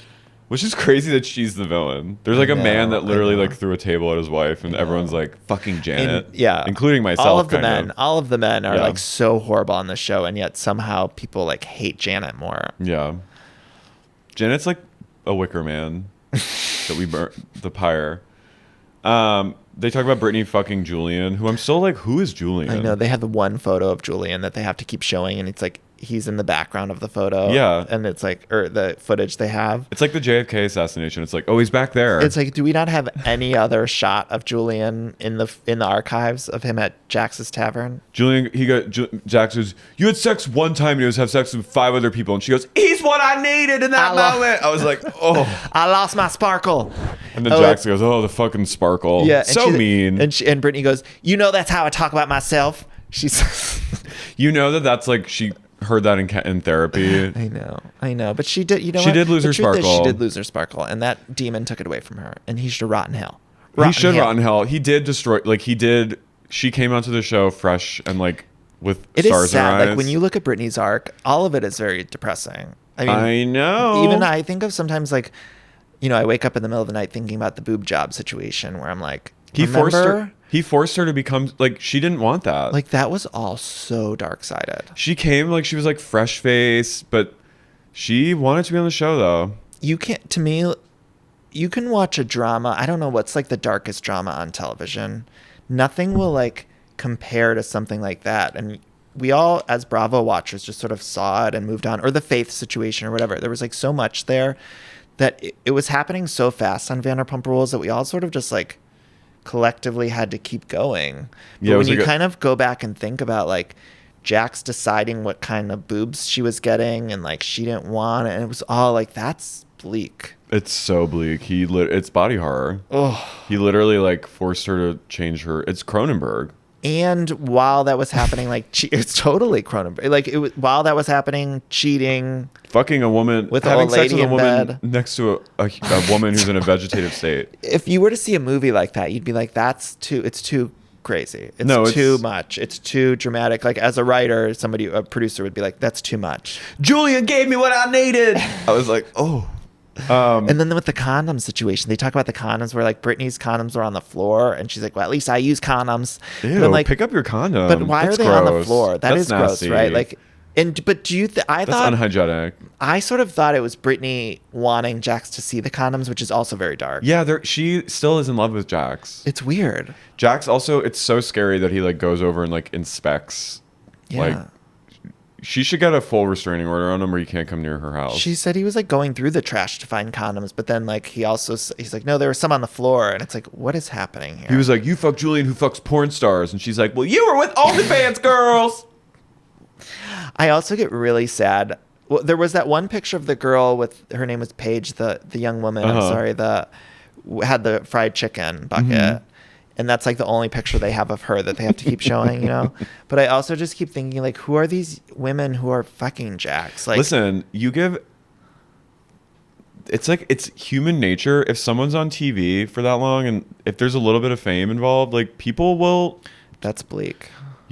Girl, that's just. I know, it's showbiz. It's showbiz, baby. That's Tinseltown. LA is all about, like, if you have a little bit of fame, people will check their morals at the door and have sex with Paul Bunyan's. Like, imagine just having sex, aka Jax, at, you know, or wasn't he? Jax was having sex at that house. I don't know if the Cartwright signs were in there yet, but imagine just going back to that home. The Couchies. Yeah, it was the Couchies then, I guess. Yeah, Jax is Cartwright. Jax is like getting, like, yeah, it's bad. they talk about Brittany saying Jax sucked in bed. Yeah. And he's like, I just was trying to, we didn't have it good. I was punishing you or something like that. What did he say? Yeah, well, Brittany was like, we didn't like really fuck the last 3 years of our marriage. And Jax was like, well, I was like, we were in a bad state and I like didn't feel close with you. And I was like, yeah, because you were cheating on her. Yeah, yeah. I could only imagine all the times he cheated. Oh. Like, going to the AM PM? What is that code for? He used to get coffee remembering the AM PM? He wasn't just getting coffee. That's gas station fucking. He wasn't just getting coffee. No, he was literally entering people constantly. Also, just imagining the bar, like Jax's bar. Didn't Danny say like he was, I don't know if that was at the finale, like he's sleeping with people that he work for him or whatever. And I just imagine him at that bar, like, because all the people, I mean, speaking of people wanting to fuck people who are on TV, it's like the only reason you go to Jax's bar is to see Jax. Is to see the VPR people. Yeah, no, I'm 100% he was using it as probably like a pool, but also Danny saying that I liked when Jax was like, well, you've been thrown out of my bar twice for like sexually harassing women. So that place just feels like a dark cesspool. I mean, the idea that you even getting kicked out of any bar, you have to be really drunk to get kicked out of any bar, let alone Jax's Tavern. Have you ever been kicked out of a bar? I don't think so. Maybe. No, I don't think so. My friends and I got kicked out of a bar in Philly once. Oh, why? Drinking? One of us was a little too much, and then everyone started getting like amped. Yeah. And I remember like leaving the bar being like, fuck you to the people. I got kicked out of a Shania Twain concert in Vegas for being too drunk once. But I felt like, and I was with my parents and like family friends. I had my last night of drinking at a Josh Groban concert with my parents, and they had to remove me from the concert. They raised you up out of that seat. Yeah. The Shania Twain concert, it was like, Man, I Feel Like a Woman was playing, and we had seats. Vegas concerts are weird because people just sort of get tickets from the casino. It's like a lot of straight couples who one of the wife is like, we need to do something and get out of the casino for a minute, so they get tickets to whatever show's playing. But I'm like, Man, I Feel Like a Woman is playing, like we should all be on our seats or out of our seats like singing. And so I was, and people complained and kicked me out. That's crazy. Yeah. I don't feel like I was in the wrong at all. It was homophobic. It was all of the things. I was targeted. Well, I was kicked out because I was like yelling at people, so I deserved to be kicked out. Or I was removed, let's say, by my parents. But at least before you got removed, was Josh good? I don't really remember. Sarah McLachlan opened for him, which I remember being very angry about that she was opening for him. And I wept through her. So gay of you, which I love. And I was weeping through her set. But that was on one. Yeah. I was yelling at him. To me, it's like that's right on the level of you watching that scene and hanging up the hallway, being like, I'm gay. Yeah. Yeah, I know. Sarah McLachlan was like, she was a girl. She was one of my girls. Yeah. I love that one of her songs was written based on like a letter her stalker wrote. Did you know this? No, what song? If I could be the one to hold you down. So a stalker who I think ended his life wrote her a letter, and some of the stuff he wrote in the letter allegedly or like she turned it into like a song. She's an artist. Fucking love her. The Canadian queen. Song she sings in Toy Story 2 broke me. What was it? When somebody loved me. Joan Everything Cusack. was beautiful. And yeah, it's just Joan Cusack's toy. And not being loved underneath the bed, dead. That is such even a at sad... 90, that was a gay moment for me. And like that movie came out in 99, I think. So I would have been 13. And I saw that and it like radicalized me. That scene. That movie was like the rare sequel that is better than me. That was such a good movie. Like that was like an adult movie. Did you ever hear that interview with Quentin Tarantino where he refuses to acknowledge Toy Stories after part 3 because he like feels so strongly that like 1 through 3 are the perfect film they are trilogy. really good. And so an interviewer somewhere asked him, I'm probably getting this a little wrong, but somewhere asked him like, oh, what did you think of the 4th one? Because I know you love the Toy Story franchise. He's like, I won't see it. And he like was so passionate about like refusing to accept any Toy Stories past part 3. Tim Allen. Because he loves the first 3 so much. Yeah. The second, it was like, didn't it like get nominated for an Oscar or won an Oscar? Probably. The 3rd one is really good too. I didn't see it. The 3rd one is, the ending of the 3rd one is Andy gay? Yeah, he comes out of the closet. No, but the ending of the third one is like one of the saddest things ever. It's like, it's beautiful and wonderful, but all of it is, there's like a whole fire scene. What? And then, yeah, there's like a dramatic Carey. It's like, it's powerful. What? The end of part 3 of Toy Story, you need to see it. When did that come out? If you've never seen it. I mean, it was like new-ish. Probably like 2010, maybe. That's a guess. It wasn't like yeah. And then there was a part 4, which part 4 I think is fine, but part 3, Carey, like the ending of it, there's like all the toys. I'm spoiler alert.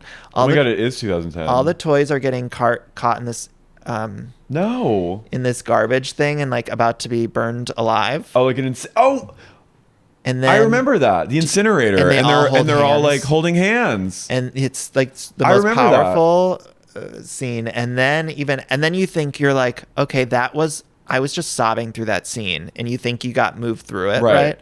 And then there's like yet another scene where Andy has to say goodbye to them and gives them to like the little girl. I remember this. And it's like, oh wait, I just had this really traumatic scene. They accept death. Yeah, they accepted death. They accept, like, we're gonna die, Mr. but at least we're together. Is like, okay, this is the end for us. And he grabs hold of that T-Rex. Rex is his name. And then it's so moving, and you think, I can't possibly emotionally handle anything more. And then the next scene is like Andy saying goodbye and playing with the toys for one last time before he gives them to the Bonnie. It's a bit sadistic. It's like, it's literally sadistic. It's sadism. But talk about drama. Yeah. I mean, it's the closest to the Valley we have in animation. Take a fucking cue from Toy Story 3. Jack still smokes weed. Oh yeah, he's like, I'm not giving that up. I was like, okay, so you're not sober. Yeah, he's like, I refuse to give that up. Everyone's like, well, yeah. Everyone's like, we're grateful he's still smoking weed. But then it also, I think, is revealed that he's doing steroids too, which I was confused about. Steroids is a big... Are they saying he was on steroids, right? Is that what Brittany was saying? It like came at the end. She's like, are you on steroids? Be honest. And he's like, no, I'm not. But she's trying to imply like that's why his anger was so full throttle. So this is like a naive question, but do drug tests would test for steroids? Like they would find out if you're on steroids, right? I imagine. I don't really know, like steroid. I don't know how that wild world of steroids works, but I think it's an enhancer, so it alters your state. So it's, so it might. But I felt like she was saying, yeah, he's on steroids. Like he's saying he's drug free, but he's doing weed and on steroids. That's how I was like hearing it. I think that's terrifying. Yeah. He should be banned from doing steroids. Do you remember the early seasons of Vanderpump Rules where like Stassi had to go in and like dump his protein stuff? Yeah. And she's like, what is all this? That was like season 1. She was like Mummy. We've been through so much with these people. That was like post breakup, and she was like playing Mummy to him. She was like hard love, coming in with your bike apartment with your bike on the wall. She was like 23. Yeah. Then Jack starts crying. I go, here come the waterworks. Ugh.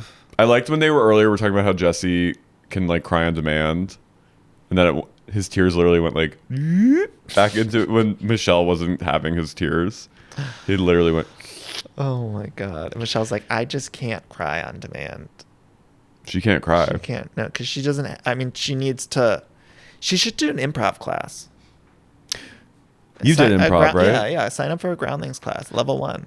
I did. I did. I talked about it last week, but I did one Groundlings class. Oh, well, smart. I mean, I spent way too much money on improv classes. But it was during the pandemic, so it was over Zoom. So it was recent. You did a Zoom improv class? I was in a dark... That's dark. That is actually like the bleakest thing I've ever heard. Well, I was in a ball one day. I was during like... It was like 2021 winter. LA was going through it. Yeah. And obviously, so were you. And I was in a fetal position, and Simon was like, why don't you do an improv class? Just to like... Because I was like, I don't know, my life is caving in. I don't know what's happening with my career. I'm just like... I'm literally losing hope in anything. And he was like, do improv. Which is honestly... I was like...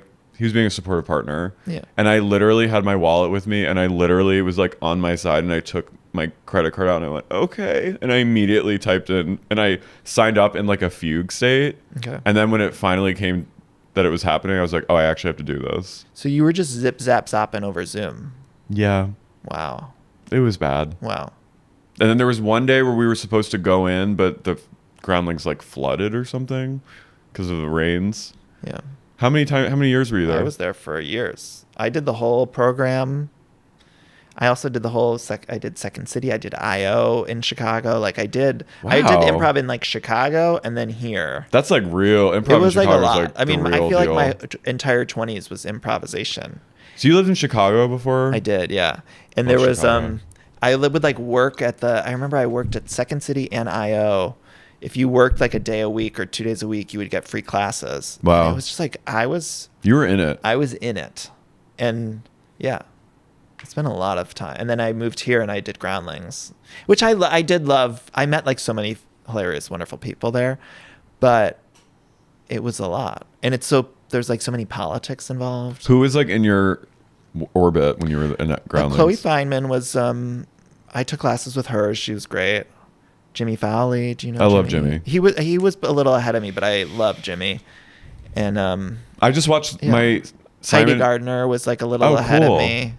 Simon had never seen The Comeback season 2, so I just watched it this weekend, and Jimmy's in one of the episode when she's at the Groundlings. Yeah, Carey, I had just gotten cut from the Groundlings when that episode aired. Talk about a bad state. Like that was probably one of my low points because I had spent years doing this whole thing. And then they kind of decide, like they sort of vote on whether or not you continue on. That's crazy. And so I get cut. And The Comeback is my all-time favorite show. Love it. I was so excited. Season 2's coming out. I'm like, the one thing I have to hold on to in my darkest of dark moments is Valerie Cherish. And then like I put on the episode and it was like at the Groundlings. They're filming at the and it's like people I've taken classes with, and I was like, this is really.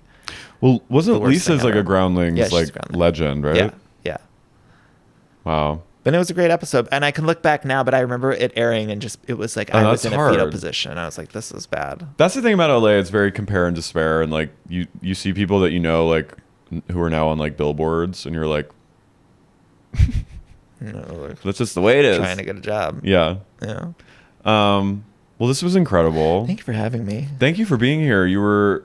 I hope I didn't let the sup listeners down because I know. No, I think mean, this was one of the first podcasts. But even when I started my show like years ago, guesting on, and I mean, I know people love sup. I mean, this is an institution. Laura Marie started a good. It's an institution. I like that you call her Laura Marie. I know. Yeah. People yell at me. No, it's great. But I think you guys are like, you two were like sort of and like Watch What Crappens, like you guys were like the OG Bravo, and then I just like came in and interloped, but yeah, this was one of the, but yeah, I know, yeah.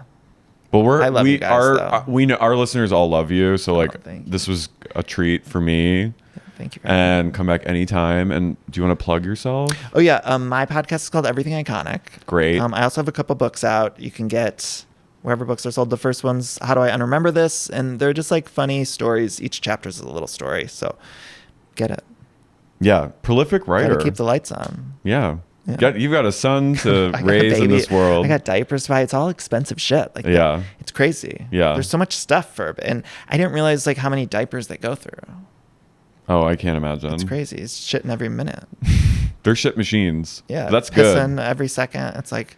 You see the shit though and you're like, yes. The poop is it's exciting. That's like when I'm in no way comparing at all, but when my dog, if he hasn't shit all day and then he finally shits, I'm like, oh, thank God. I know. With the baby, it's like if he doesn't poop early in the day, you're just thinking, oh, he's going to be fussier now. Like he needs to poop.